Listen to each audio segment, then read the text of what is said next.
Are we here, guys? Did he say episode 16? Oh, sweet 16, you know what? baby. Round of applause for Woo! us. Let's get it. Let's go. Welcome Amazing. to In Case You Missed It, our behind-the-scenes experience of what goes on here at the Dream HQ, a.k.a. KASE Real Estate. I am one of the hosts, Keven Stirdivant, a.k.a. Kevion. Who are you, young man? This is Eli Stirdivant. Wow, let's go. Justin Lee. Justin Lee, you guys. We decided to change it up a little bit and give people that fire right out of the gate. We were ending it before with some of the project mindset piece of the podcast, but we want to start off with that. Yep. So plain and simple, the first thing that comes to mind when I think about what we really need to focus on right now is the simple 3 words that discipline equals freedom. Discipline equals freedom. I am on about 2.5 months of getting in this cold plunge mode every single day with my trademarked prayer, plank, plunge process. Ultimate morning routine. It's the ultimate morning routine, and I gotta say, it's like the freedom that I'm beginning to experience with my mindset has been very powerful, and it comes from the discipline that I'm taking to get in there and to just attack the day at literally like 4:45 a.m. Last night was the first time where I posted something and I just put, the success you have tomorrow begins with the preparation you take on tonight.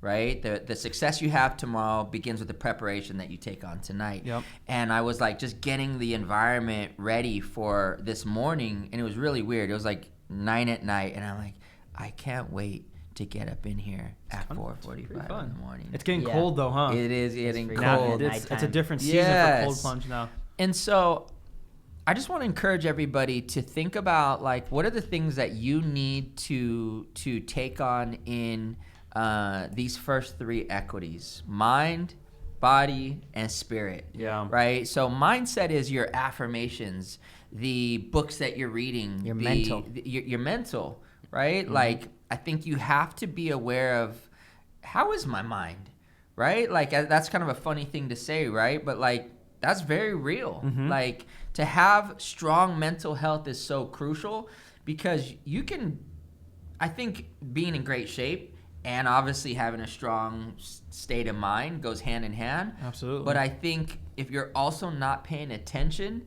to your mindset and that voice that gets in your head, you could be in the greatest shape possible and still want to jump off a cliff. Yeah. I think you have to honestly pay just as much attention to your state of mind, what you're reading, what you're listening to, what you're saying to yourself, as what you're doing in the gym, that mental gym. Like correlate, right? Hell like, yeah, absolutely. What you eat, how you sleep can really dictate your brain chemistry. Yes. And your brain chemistry can heavily dictate how you exercise and how you work out and how you stay disciplined. Absolutely, those things, right? man. Absolutely. So you got to do both. You got to do both. And then, your physical routines, getting proper sleep, eating right, getting a great workout routine, and then your spiritual routines, like this prayer, plank, plunge process. It sounds kind of random that like doing this 10-minute process is the thing that has been strengthening my relationship with God, just because it's like, I don't know, something about it just seems like, it almost seems like, I guess, not fair that that's all that I'm doing. You know what I mean? Like, that I have like a guilt trip about it. Sure. That like, okay, so you just implemented prayer into your little plunge routine. But the reality is, like, I have had a hard time with waking up and just getting into prayer mode. And then I always said, okay, well, when I get back from the gym, then I'll get into reading scripture. But when I get back from the gym, wifey and I are sitting having coffee, and then the kids come and jump on us. So I have implemented this routine of sitting in prayer while I'm going through my morning process, and honestly, like, it has really strengthened my relationship spiritually with God. That's really cool. So, discipline equals freedom. I want to encourage y'all to create your ideal routines for what is necessary for you. You know what I mean? Like, prioritize you. You're gonna, if you're building a business, if you're a real estate agent, if you're a mortgage lender, like, you're gonna get your ass kicked every single day in a good way. Entrepreneur, wherever you work, you work at UPS, you work at 24 Hour Fitness, work and dealing with the world is difficult. Prioritize you. Prioritize a morning routine that strengthens you and lights you up, and know that it's going to be difficult just to stick to that. But have that discipline to maintain. That's all I got. I notice you always do it outside. Do you think that makes a difference? Like, cuz some people might have like an indoor gym or whatever, but you're like doing the plunge outside. You're doing the plank outside. A lot of time you'll sit outside. Well, I don't know, because I can't do it inside because all the kids are asleep. True. You know what I mean? Yeah. So I think honestly I would probably have the same effect if I was in the garage. Okay. I honestly do. I think it's nicer. Like, I have had legit moments where I have cried in the plunge. I'm not joking, bro. Like, I'm ice cold tears. Because first I'm in prayer. And I'm just like, thank you, Lord. Like, just recognizing that all this BS that I think that I have to do to be a certain person, and all this pressure, and to just pray for 5 minutes straight while I'm putting myself through major physical pain. You know what I mean? When I'm done with that, I'm like, dang, I'm good. And then I get into the plunge. That's powerful. And then I'm just like looking up at the moon. And I'm just like, thank you, Lord. Well, I think beautiful. I think in the same way that like mental and physical are connected, I think your spiritual and your mental and physical are also really connected. Like, even people, especially your physical, because you're feeling something. Right.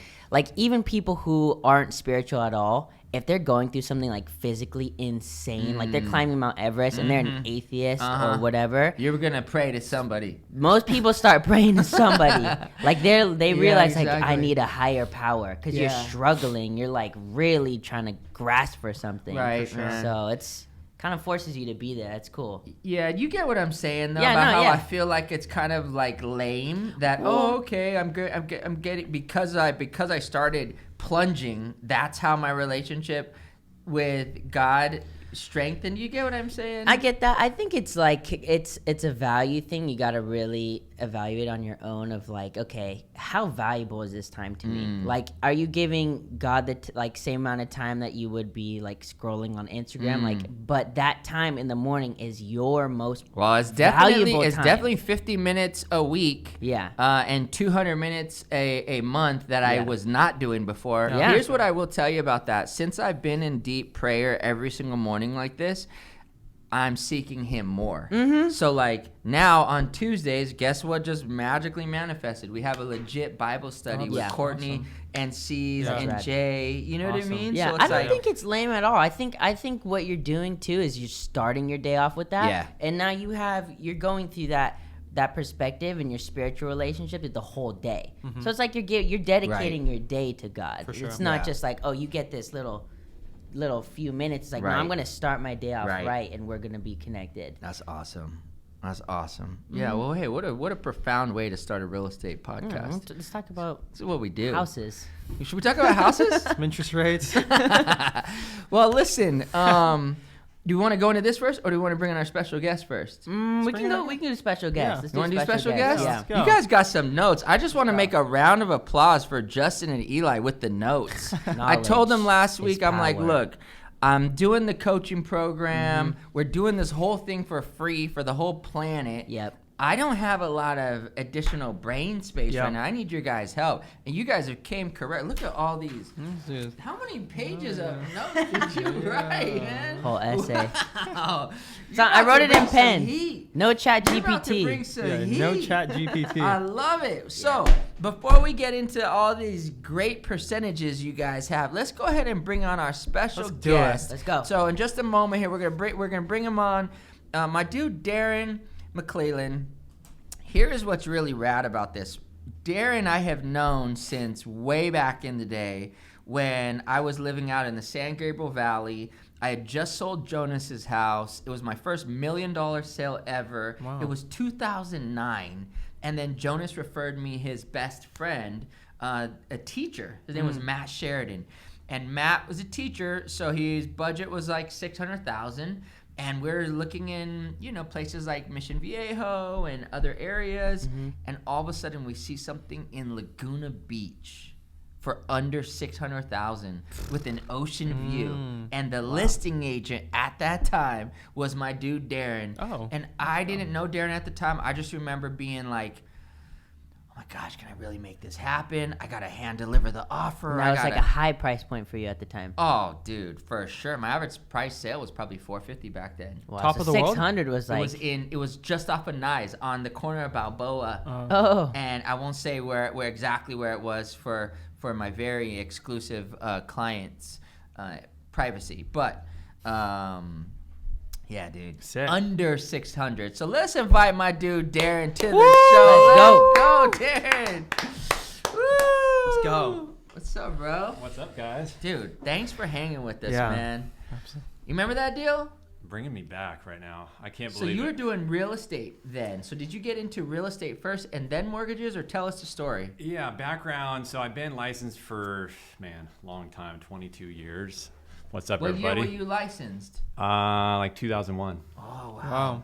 Yeah, me. so I started out kind of like, you had to get your license to Right. do whatever you wanted to do. Yeah. Lending, real estate, whatever it was. So I think in that time period when we first connected, lending was tough. I was just coming out of like Dude. 08, 09, just trying to figure it out. For, So I for was like, people who don't know, so did you start in lending? started in lending, but I was doing a little bit of both, right? Okay. I always had a passion for the lending. I really What liked city the did numbers. you start in? Just right around the corner. I mean, I was 'Cause Back you're Bay. from the Bay originally. I'm originally from the Bay, Okay. Bay Area. So I moved down to Southern California, kind of like I was in technology. So I Oh, wow. went to school up there, was in .com stuff, and then I just like 4 different .coms went Right. belly up. So I was like, man, I got to take control over my income. So Yeah.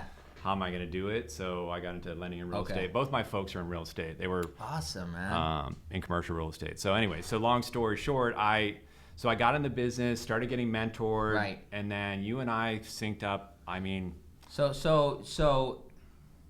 2007, 8, 9, like my wife worked at Countrywide at that time, Right. which was Countrywide was just as large as like a B of A, Wells massive, Fargo. massive, yeah. And completely collapsed. The whole thing shut down. I mean, to be a mortgage lender at that time must have been crazy. I mean, I have a good friend who there was nobody regulating these things, and he was like the dude in San Diego. He got into a lot of trouble because of things, certain ways that he was doing loans. He had to go away for a long time, like, Wow. just massively an insane experience. Yeah. So you're like, all right, I better pivot. I better do a little bit of both. A little. I mean, we were just kind of trying to get by at that point, right? Yeah. Like it was just so much bad news everywhere. So not only is like the lending market collapses, all of a sudden like you didn't know which bank was going to be in play, Yeah. where you're going to take your loans, who's going to buy these loans. It was just like a very tough time to get a loan done. Period. So we're all doing like loan modifications, Right. trying to do workouts with people. Yeah. And that's, I think, how I came into that transaction is we were doing a modification for them. The Ah. modification didn't get approved. Okay. So then it was like, hey, you're going to need to, I think she ended up short selling that Ah, property. yes, So it it was was one a of those short sale. situations where I wasn't actively soliciting the real estate stuff, Okay, but we were just okay. kind of doing restructures at that point. And we helped a lot of people. And people got popped for that too. I mean, people Yep. got nailed on the loan mods because they were charging upfront fees. Yes.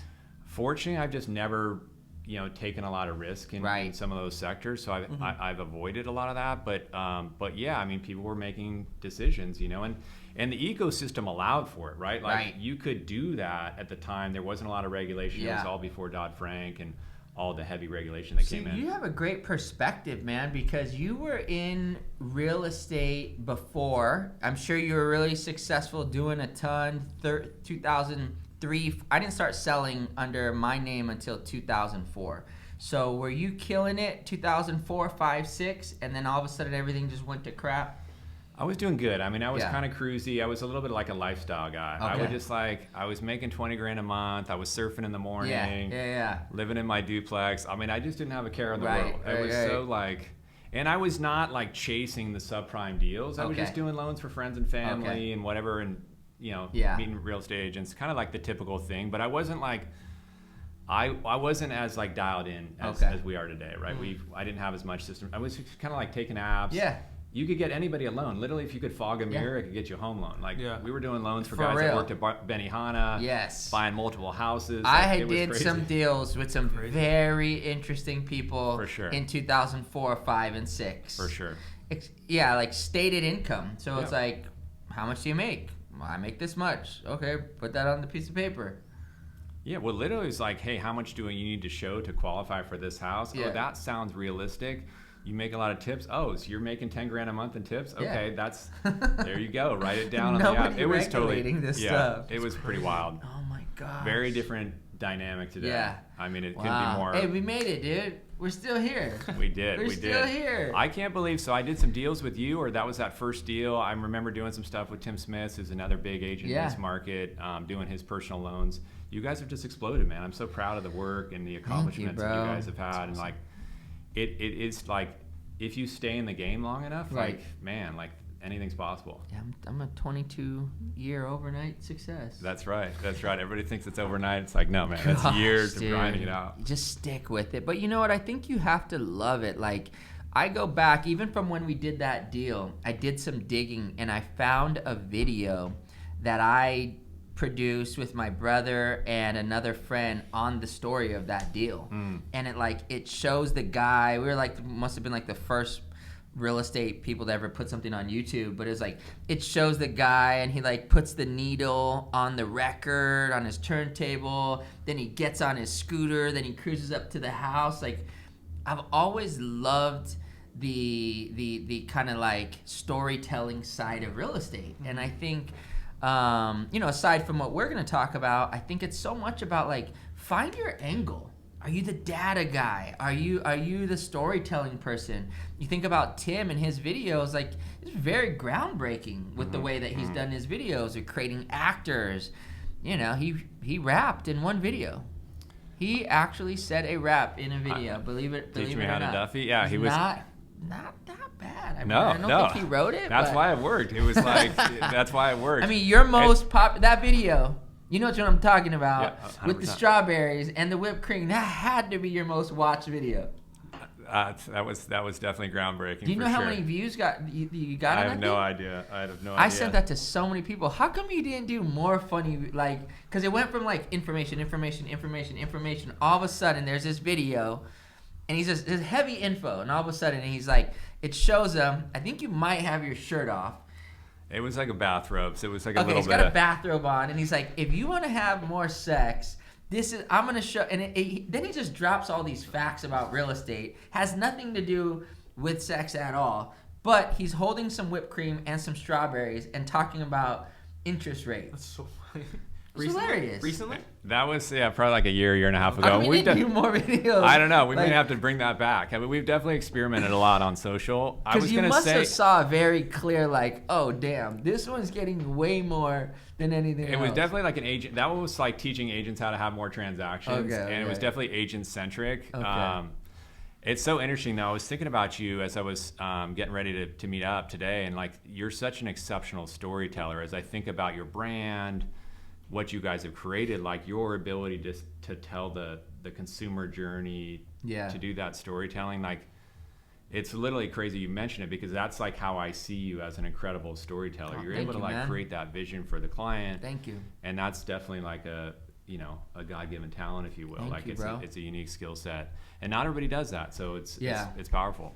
Thank you. Well, some people are the systems people, we were talking about, that lender in Colorado. He's the systems guy. Amazing. Yeah. And I try to pick up on more of that stuff too, because I'm man, I want to be the systems guy and have this dialed in thing. And I'm sure sometimes the systems guy is man, I need to be more of a storyteller.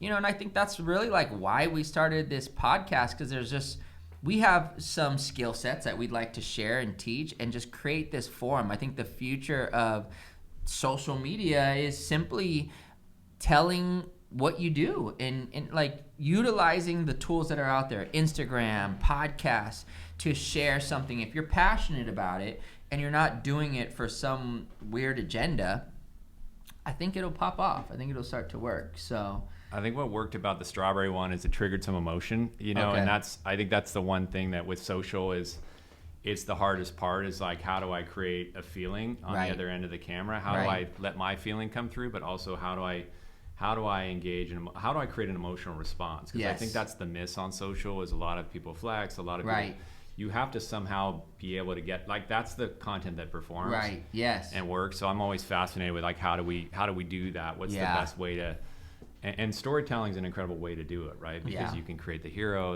and the challenges. And I think like your stories, like you've overcome a lot of adversity throughout the journey, and that's why like that's what people draws you in. So I think be honest about that. I was going to go back to the systems thing because I think it's valuable for the audience. Is like, you're not going to be good at everything, right? Like we always talk about, there's like 5 elements of running a successful mortgage or real estate practice. There's leadership, there's lead generation, there's conversion, that's a 3rd, then there's fulfillment, the 4th, and then there's post-closing, like client support, nurturing the database, all those things. Like most people are good at 2 of those. You're not going to be good at all 5. So if you're not, like, okay, where are my weak spots, right?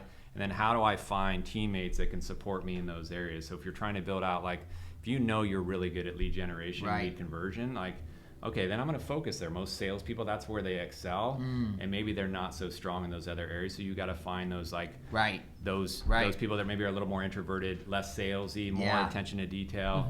So that's kind of like, I would say, anybody running a practice, like, that's super important, right? Yeah, absolutely. Create that, like, doctor-nurse dynamic, attorney, paralegal, like, that system works. I think as soon as you can hire the people to assist in creating the most extraordinary buyer-seller experience possible, hire them. As soon as you can afford an assistant, as soon as you could afford your own personal transaction coordinator, as soon as you can afford a creative director of ops, unless you're just magically good, like, I'm good at 3 things in terms of the real estate process, and there's 300 things to do. And so I just really, of course, in the beginning had to do everything, but as soon as I could, I'm like, okay, I need to find this person. You know? So when we were talking, you're asking about how this process goes, and I'm just like, bro, whatever you're compelled to share that is the most truthful and honest for where you're at, because you've been in the game over 20 years. You have over $1.5 billion funded. You lots of experience. What do you think is the message real estate agents, buyers, sellers need to hear right now? I mean, I think the first one is like hope, right? Like, I think beneath the surface right now, there's people that have real challenges, right? I think the affordability issue is a really big deal right now with interest rates being so high. I think home values obviously have stayed elevated, so you're not getting the relief on the home price. You're, facing adversity. And that's what people are waiting for, right? It's like, of course. Like, they're like, man, I personally don't see it. Like, when is the shoe going to drop? Come on, like, something's going to break here. And so there's a couple pieces to that. Number one is that we're likely, if you look at the data, we're likely going into some sort of recession. There's been a lot of talk about that, but I think there's, unemployment kind of got to a just so we're clear, does recession guarantee a drop in home price? No. In fact, if you look at like 9 of the last 10 recessions, home prices actually went up during the recession because it typically corresponds with lower interest rates.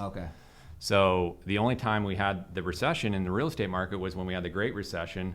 But there was a really different factor for that, which is supply and demand way out of balance, right? We had like 4 million houses on the market as a country. And the thing that nobody talks about that's super fascinating to me is, the Gen Xers that were hitting their home buying years, typically in the United States, that's 33 years old.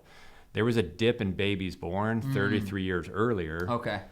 Due to Roe v. Wade, actually, is one of the reasons why that happened. So there was just less babies born, less people hitting their home buying years. So you had like record amount of real estate on the market, right? We had a lot of new construction in the early 2000s. Builders were building like crazy. Think about Orange County, Riverside County, how much new construction there was, LA County. Yeah. Now, like in the last decade, we have hardly built, right? That's so if you think interesting, about the local markets in California, but you could take that anywhere in the country. We just haven't built as much because builders really slowed down the building in 2008. Right. Because we had too much supply, demand dipped. It went from like you could fog a mirror, get you a loan, like I said before. Then all of a sudden, like lending standards heightened. So it became super tough. So fast forward to today, the market's totally different, right? Right. One is it's way harder to qualify. Yep. Higher interest rates. We don't have the level of inventory. We got a quarter of what we had back in 2008. And we have actually, like, the population is growing right now. Right. Millennials are coming in right now hot, like, and they want to buy, but they're scared. Right. So I would say our message is pretty simple, which is, hey, if you can afford it, if you can afford to buy and you can make sense, maybe you use the buy down strategy, which I can talk about. But if you can do it, likely interest rates are going to get better. Right. So can you stretch yourself if the job seems stable, future income looks good? Yeah. You know, maybe this is the opportunity because I think we're in this little transitional market right now. Right. Some sellers maybe aren't getting the attention they wanted. Right. So I think there's a little window of opportunity. Yes, that is 1,000% the case. Like, there are deals. One of the things that I'm seeing right now, I have like 3 across the board where I'm like, oh my goodness, I cannot believe this deal is sitting here, and it's only sitting there because of the rates and a couple simple tweaks with the property itself that the seller is not able to do the recommendation because of all these other things. Like 3 deals where I'm like, I know without a shadow of a doubt that these other properties could sell 3.3 to 3.6-ish. And each of these properties could be acquired right now in the 2.8 range. Yeah. And when things shift, they could be sitting really pretty. You know, like I have full conviction that if you can afford it, like you said, and you have an agent who's helping you find deals, you could absolutely win right now because I don't see the prices dropping. If that's what they're waiting for, I really don't. At least not in the main areas where we focus on a lot, which is Newport, CDM, Laguna. I don't see it. I think in most I mean, San Francisco's a little bit of an outlier market on the West Coast just because of some different, I talked to my mentor, Thatch, in Seattle. Yeah. Prices are down 10%. My coach, David Caldwell, I don't know the exact number, but I know that in certain other pockets, prices are actually 7 to 11% lower in some of those markets. Yeah. Which I don't think is the case at all here.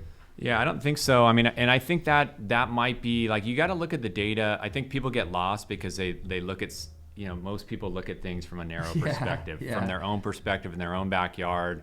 And so I've come to rely on data a ton. You got to zoom out on that, I think. But if you just look at the fundamentals of any market, anything you're trying to price, which is, it's all based on supply and demand, whether you're buying cars, watches, houses, it doesn't really matter. If there's too many houses sitting on the market and not enough demand, well, the prices are going to probably come down. Yeah.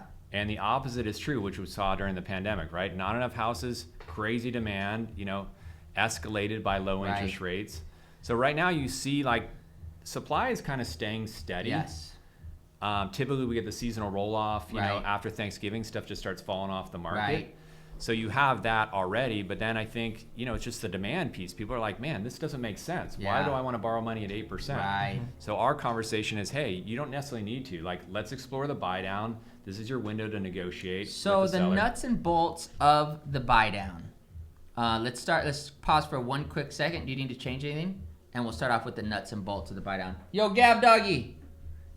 We could bring those in.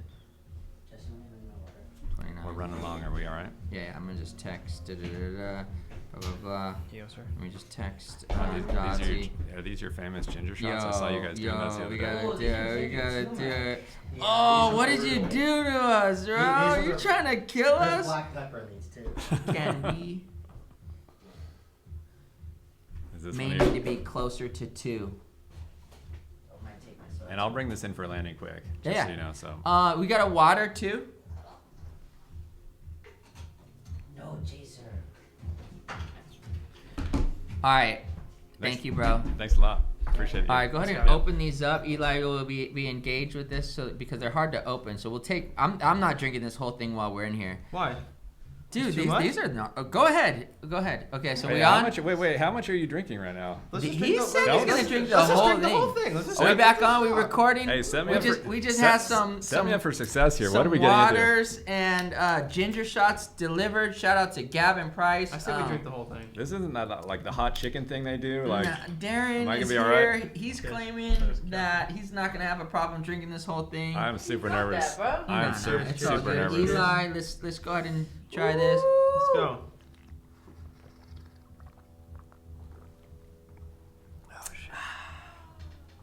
That one's pretty good. That's not bad. That one's pretty good. Never back down. Woo! Health is good. well. On that note, give us the notes about the 2-1 buy down, because I don't think it's talked about enough. To be totally straight up, I am mainly on the listing course, side, which of course. means there's not an excuse for not thoroughly understanding it. There's no excuse. I need to do a better job at understanding the buy down. Yep. That's why you're here. Yeah. Give us the basics of understanding the buy down. Yeah, so a couple things. One is that when you're negotiating a transaction, you can, as a buyer, you can negotiate whatever you want, right? You can Yes. negotiate repair requests, you can negotiate your price. Right.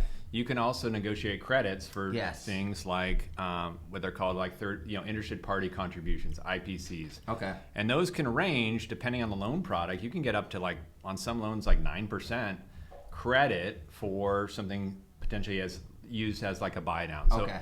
So a buy down effectively means you're taking money either from yourself, you're putting in to either achieve an interest rate, like a permanent buy down, which would be like you're permanently buying down the rate. It's Okay. kind of like the equivalent of paying discount points. Right. That's right. like permanent buy down. It's Yeah. like discount points, which everybody kind of knows. And what a lot of people are doing, like if the seller's like, I already have, I'm not going below $2 million. Right. And so the buyer will say, okay, well, I'll go to 2.1, but then I need $100,000 back. So it's actually not costing the seller anything. Yep. The buyer essentially is financing this lower mortgage over a span of however many years so that they can afford the monthly payment.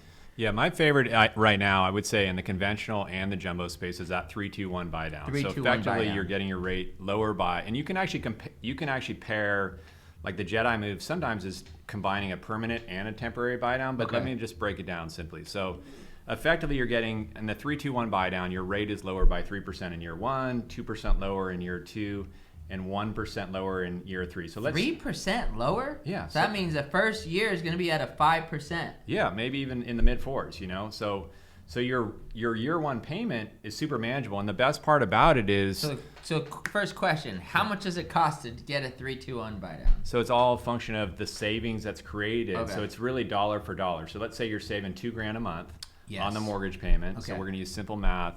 Over the course of 12 months, that's 24 24 grand. grand. Year 2, it's going to be less than that. Let's Yeah. say you're saving $1,500. Okay. You got to times that by 12, and then year 3, it's 1,000. So times that by somebody 12. has to pay for every single penny of that, Yeah. right? Yeah, and the is seller- there interest additional on that? No. So it's effectively like an escrow You should account. understand this better. It's effectively like a contribution from the seller into an escrow account. That money is But used. sometimes it's not even a contribution from the seller. Yeah. If the buyer just went higher on the That's offer. exactly right. Yeah, that's the part that gets missed, right? It's like you Right. can build it in. Effectively, like the seller, all the seller cares about is how much am I going to net out on this Right. deal, right? That's what they care about. So we're trying, the message to agents, especially if you're a listing agent, is, hey, your job is to help them net out the most amount of proceeds. Yeah. Instead of reducing price by 5%, let's explore the buy down as an option. That might get new buyers engaged, advertise special financing available on the property. Now all of a sudden you don't have to reduce price. You just have to make the property more attractive because they're not buying the price. They're buying the monthly payment, right? So just recognize that's what the consumer thinks about is what's Right. my monthly payment. I wonder why we don't see more people advertising that. So I could think of this deal. Yeah. I have this deal that how this property did not sell for at least $3.3 million. And right now I could sell this property. It's not on the market anymore, but I could sell this property for $2.8 million. Right? Like, shouldn't I be marketing that property as a 5% loan available on 100%. Yeah, for sure. I got to get my act together. Yeah, we're gonna create some stuff for you guys. I'm using a new platform that's amazing, so we can just actually text like financing scenarios on any property you guys have in the office. So, but I think the main gist of this is to really know that you've got to have an agent who could help you find deals. And the heart of every single deal, we've said this 9 million times, is the loan. The loan is the heart of the deal. You have got to we only have Jedis on this podcast. If you notice, we've only had like 3 mortgage people on this podcast because similar to real estate, there's a billion of real estate agents, but how many really have the inside scoop? How many really can go and find you these pockets? And so I wanted Darren to be on here because he's an absolute Jedi and knows his stuff. So how do people get a hold of you? Yeah, easiest way is you can find me on Instagram at Darren McClellan, or go to my followers because I follow Darren. So just look on my followers and you'll find him. Yeah, find me on TikTok, Darren Home Loans, or you can just reach out via email, Darren at McClellanteam.com, Darren at McClellanteam.com. Yeah, and the last little piece on the buy down I would just say is like this is something we weren't doing for years, right? So if you're wondering why Keven doesn't know it as well, it's because like we haven't needed it for a long time. And also if there's multiple offers, it's not in play, right? So you have to have the properties that are sitting on the market. You're trying to decide what to do. But in Orange County, there's like 500 price reductions in the last couple weeks. Dude, there's opportunity. We just sold this house that was originally listed for $9 million in April. And we just closed the deal. We brought the buyer 7.1. In that same neighborhood, nowhere as close to the water as this home was, we sold a smaller house 10 homes further from the water for $8.3 million. Wow. Like $1.2 million more. It's just there's all I could say is that if you're motivated, there are deals. You just have to have the right people in your corner and get your hands dirty. Start figuring it out. Yeah, this is not a time to not get dirty. You gotta get in the weeds. The people that are doing well right now are getting after it. Yeah. They are. You can't rest on your laurels. Lenders, real estate agents, I don't care. Like I'm working harder to make less right now. That's just how the market is. I love that mindset, man. I told the team that this morning. You know, like, look, you're going to have to shift some things. Like, I have cars I don't drive. And what am I doing? I'm getting rid of things I don't need. Yeah. Like right now, I could basically open up a car shop at my house. Rims, tires, the older seats from my Porsche, all this random crap. And I'm like, hey, we're getting rid of all this stuff. We're gonna kind of minimize going out. We're gonna buckle down a little bit. Yeah. We're gonna work our asses off simultaneously, and guess what? We might earn a little bit more, a little bit less, but it's okay. Like that's the big message. Like yes, it might be a little bit harder. Are you really giving the game? I asked my team this morning, be honest, scale of 1 to 10, how much are you pouring in every ounce of your discipline, focus, energy, organization, drive? And on average, it's like 5 or 6. So guess what? You got to put in everything you've got right now. Yeah, I think you started out perfectly well, the podcast, right? It's like you got to prepare the day for success. You got to like whatever it is, your morning routine.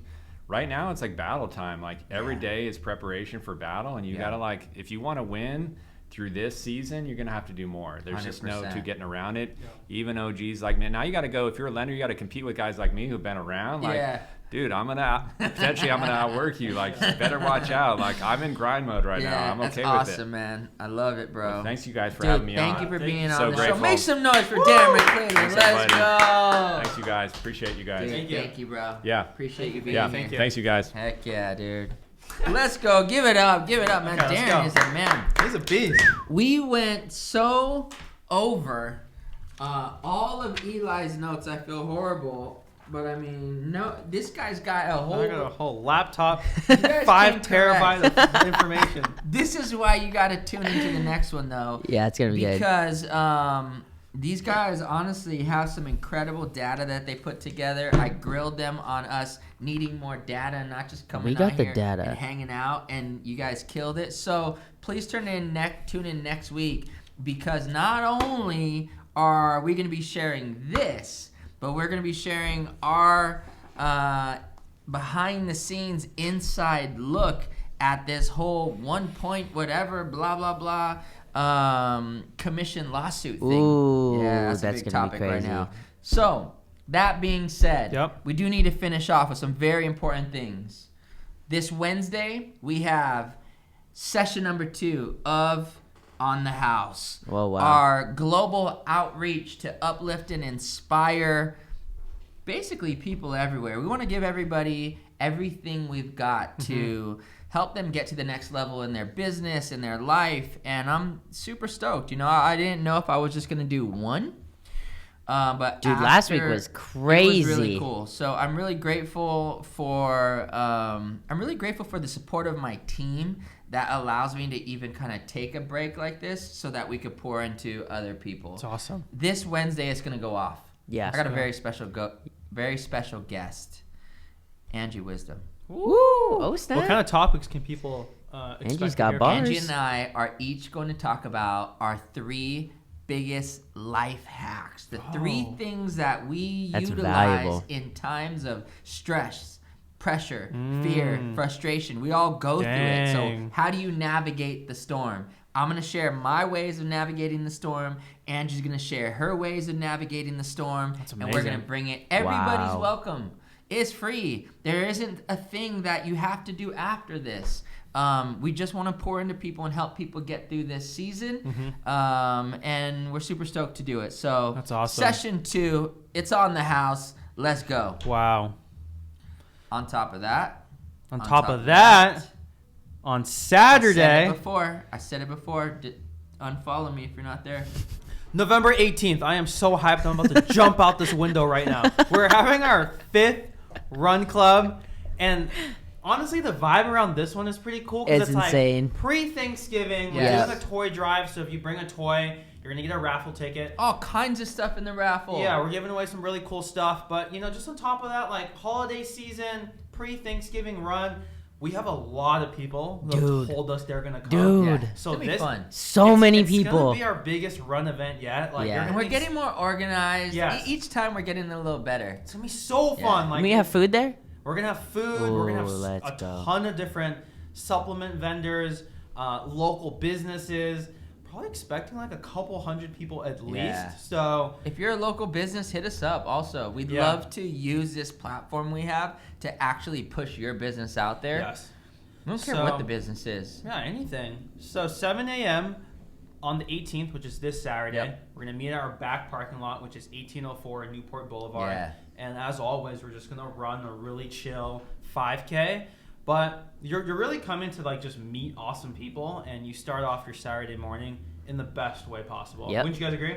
Dude, It's pretty sick. 1000%. It's so much fun. Yeah. I can't emphasize enough how much fun it is. It rolls Yeah, into the dude. next week too. Yeah. It feels like it's like a Sunday thing almost, but like Yeah. it rolls into I feel it on Monday, and it's like I kind of just feel more sociable, a bit more happy a bit happier. because Yeah, you it's just really had fun, you know.